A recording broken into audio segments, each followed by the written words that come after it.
you think you're better off alone?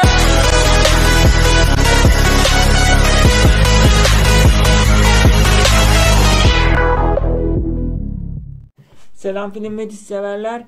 Yepyeni bir dizi analiz videosuyla sizlerle karşınızdayız. Bugün sizlerle TRT1'in sevilen tarihi dizilerinden Mehmet Fethiler Sultanı dizisinin 59. bölüm dizi analiz videosuyla sizlerle karşınızdayım.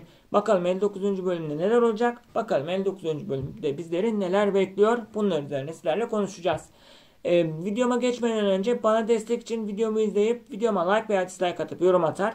Kanalımızın da 10.000 abone olabilmesi için 10.000 abone hedefinde bana destek için kanalıma abone olarak bildirim zilini de açarak sonraki videolardan haberdar olabilirsiniz. Yine kanalımıza hype puanı açık, hype puanı vererek videolarımızın daha fazla kişinin önüne çıkıp daha fazla kişi tarafından görülmesini, daha fazla kişinin videolarımızı izlemesini sağlayabilirsiniz. Yine katıl butonumuzdan katıl üyeliği olarak ve videolarımızın altındaki teşekkürler kısmından da teşekkür ederek bana maddi destekte bulunabilirsiniz diyelim ve videomuza geçelim. Lafı uzatmayalım. Evet, dizimiz Salı günü saat 8'de TRT1 ekranlarında sizlerle olacak. Umarım keyifli, güzel bir bölüm sizlerle olur. Umarım izlediğinizde keyif alacağınız bir bölüm olur diyelim. Evet, 58. bölüm heyecanlı bir şekilde bitmiş. 59. bölüm ile kaldığı yerden dizimiz devam ediyordu.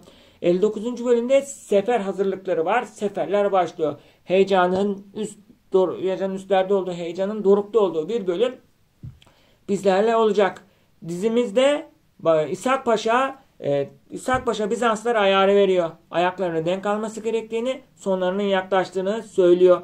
Evet, İshak Paşa bu ayarı verdikten sonra bakalım Bizans buna nasıl bir tepki verecek, bunu da görmüş olacağız.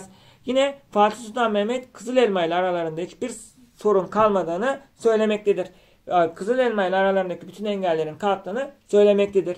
Yine Fatih Sultan Mehmet'in korkusuzluğunu da bu bölümde göreceğiz. Yine Fatih Sultan Mehmet'in özlü sözlerine ne kadar korkusuz olduğunu da bizler 59. bölümde göreceğiz. Yine Fatih Sultan Mehmet'in Vilad'ın engellerini göreceğiz. Biliyorsunuz bir önceki bölümde de Vilad'ın isyanını görmüştük. Bakalım Vilad Fatih Sultan Mehmet'e nasıl bir engel olacak? Fatih Sultan Mehmet yapacağı seferlerde hep bir engel yaşıyordu. Fatih Sultan Mehmet ilk hedeflerinin Konstantinos olduğunu söylemişti. Konstantinopolis olduğunu, ama şimdiki ise hedeflerinin Trabzon olduğunu söylüyor. Konstantinopolis'i bırakıp Trabzon'u hedef alıyor. Trabzon'un fethi hazırlıkları başlıyor. Trabzon'un fethi sırasındaki hazırlıkların uzun soluklu olacağını, öyle bir anda Trabzon'un fethedilemeyeceğini, yani en az 3-4 bölüm Trabzon'un fethinin hazırlıklarının geçtiği, Trabzon'un fethi sırasındaki savaşların gerçekleştiği, Trabzon'un fethiyle ilgili bölümler olacağını düşünüyorum arkadaşlar. Ve Fatih Sultan Mehmet Trabzon'u fethederken başına gelecek sıkıntıların olacağını da görüyoruz arkadaşlar. Şimdi Fatih Sultan Mehmet Uzun Hasan gelene kadar Pontus'u fethedeceğini söylüyor. Pontus'u alacağını söylüyor. Bakalım Fatih Sultan Mehmet Uzun Hasan gelene kadar Pontus'u alabilecek mi? Bunu da göreceğiz. Evet, Karamanoğlu Malkoçoğlu Bali Bey arkadaşlar tüm hesabın sorulacağını söylüyor. Birer hesapların sorulacağını söylüyor. Ama burada Kurtoğlu Doğan ise arkadaşlar hesapların sorulacağını, ama bu hesaplar sorulmadan önce kendisinin de bir hesabı olduğunu ve bu hesabı kapatacağını söylüyor. Kurtçu Doğan'ın kapatmak istediği hesap nedir? Ve Kurtçu Doğan kapatmak istediği bu hesabı kapatabilecek mi? Ve Balkaçoğlu Bali Bey'in dediği gibi tüm hesaplar kapatılabilecek mi? Bunları da 59. bölümde sizlerle göreceğiz arkadaşlar. 59. bölümde yine savaş sahnelerinin olduğu bölümler bizlerle olacak. Savaş sahneleri geliyor. Evet, izleyicilerden gelen bazı olumsuz yorumlar da var. Bu olumsuz yorumlarda tarihe uygun bir şekilde gidilmediğini, hele ki Vilad'ın tarihe göre gidilmediğini söyleyen yorumlar var. Bunlar bakalım dizimizde bu olumsuz yorumlar dizi yönetmeni veya dizi senaristleri tarafından dikkate alınacak mı? Yine arkadaşlar Trabzon fethedilecek mi? Bunu göreceğiz. Fatih Sultan Mehmet Trabzon'u fethederken karşı taraftan da arkadaşlar hazırlıklar sürdürenler var. Evet arkadaşlar, Akkoyunlular da hazırlıklarını sürdürmeye başlıyor. Şimdi karşı taraf Bizans'tan Fatih Sultan Mehmet'in kalelerini fethetmek, Fatih Sultan Mehmet'in boynunu kesmek için hazırlıklar sürüyor. Bakalım Fatih Sultan Mehmet bu kadar düşmanla nasıl baş edebilecek? Fatih Sultan Mehmet bu kadar düşmanı yenebilecek mi? Bunları da göreceğiz. Öyle Trabzon'un fethi öyle kolay kolay olmayacak. Akkoyunlular var biliyorsunuz arkadaşlar. Akkoyunlular da hazırlıklara başladı. Akkoyunlu engeli olacak. Yine Vilad'ın isyanları var. Vilad engeli önüne çıkacak. Yine Karamanoğulları ile ilgili Karamanoğulları ile ilgili Osmanlı Devleti düşman pozisyonuna gelmiş. Çok ciddi düşman olmuşlardı. Karamanoğulları bir anda ortaya çıkıp Fatih Sultan Mehmet'e yani Osmanlı Devleti'ne çok ciddi engel olabilir arkadaşlar. Yine İshak Paşa Bizans'a ayar vermişti. Bunun altında Bizans kalmayacaktır diye düşünüyoruz. Karşı atağa geçecektir arkadaşlar.